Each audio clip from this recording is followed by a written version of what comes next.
Ida B. Wells was an African-American journalist born in Holly Springs, Mississippi. She was born on July 16, 1862, and was orphaned at the age of 16 when her parents and brother died of yellow fever in 1878 during the yellow fever epidemic. Wells then moved to Memphis, Tennessee, where she found a job as a teacher, and soon after she co-owned and was a writer for the Memphis Free Speech and Headlight newspaper.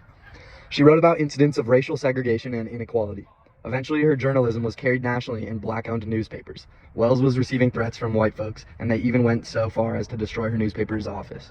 She left then for Chicago, Illinois, and married fellow journalist and civil rights activist Ferdinand Barnett in 1895.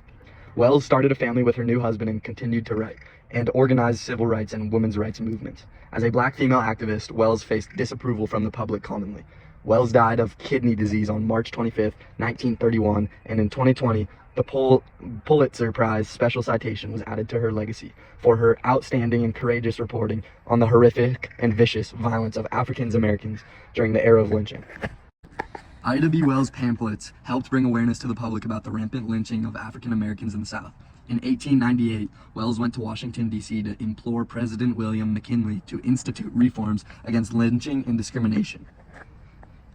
Ida B. Wells played a crucial role in exposing the brutality of lynching in the late 19th and early 20th centuries. Her work led to increased awareness of racial violence and discrimination. Her investigations and writings contributed to the anti-lynching movement and sparked conversations about civil rights and racial justice. Her efforts raised awareness, systematic racism persisted, and it took many more years for substantial changes to occur.